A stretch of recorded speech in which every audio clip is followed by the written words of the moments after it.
welcome to the channel, Loving Life on Less. Today we have a rather tasty, filling and lovely aromatic soup. It's Pea Loves Rosemary Soup. Right, so this is hearty soup, Pea Loves Rosemary, and we're going to do it with cheesy dumplings.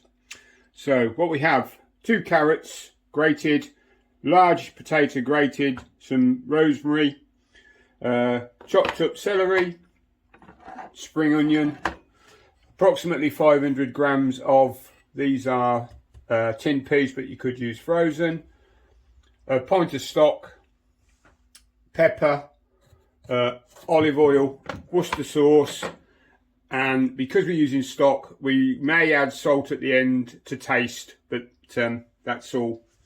All this is going in the slow cooker on high for 3 to 4 hours. The quantities of the ingredients and the conversion from metric to imperial will be on the end of the video. Sorry, under the video. 1 glug olive oil. That was an imperial glug, not a metric glug. Okay, spring onion in there. Celery.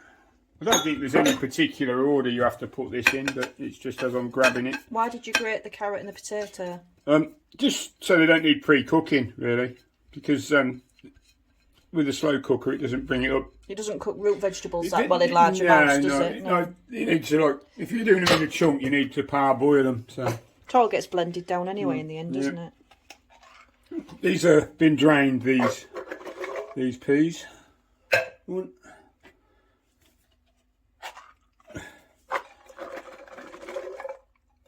To make quite a good 6 portions, I'd say. Yeah, I think, yeah. And that's stock in there. Right, and dash of Worcester sauce. Yeah, dashing a bit, and just some pepper now.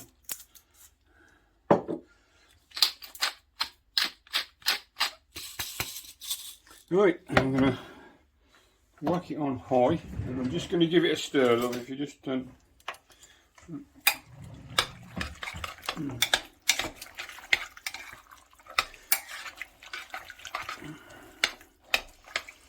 right, that lid on there. Back in 4 hours. Right, this is the soup after 4 hours, and now we're going to blend it down with a hand blender. Yeah.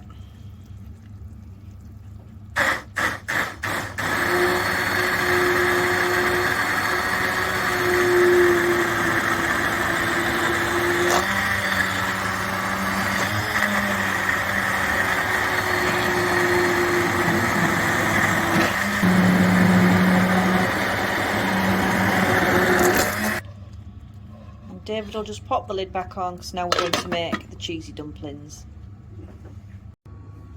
Right, to make the dumplings I have 100 millilitres of vegetable oil. I've used olive oil. For some people that can be a little bit strong in flavour for the dumplings, and just a plain vegetable oil do, but we quite like the olive oil.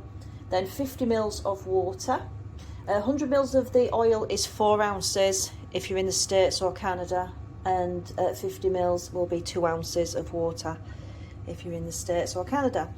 And then to that I'm going to add 2 eggs and 250 grams of self-raising flour. As David said, we'll put all the measurements underneath the video. So yeah, I'm going to whisk it together, so I'll be back in a second. As you can see, it's mixed down to sort of like a cake batter. It shouldn't be like a bread dough, it's got to be like a cake batter. And the key to it is self-raising flour to get them big and fluffy in the slow cooker. Then I'm going to add 50 grams of grated cheese to make them cheesy dumplings. You don't have to add the cheese, you can always add salt and just have plain sort of bready dumplings in your soup. But I quite like a little bit of the cheese in the dough. And then I'll pop them in the slow cooker, spoonful at a time, and I'll show you that in one moment. Right, here they are in the slow cooker. I've separated it into four and make 4 big dumplings. Don't worry about them sinking, they will rise because it's self-raising flour and become real big soft and fluffy bread balls. I'm going to turn the slow cooker back up to hot and I'm going to check it in 30 minutes. Pop the lid back on and we'll see how it's looking then.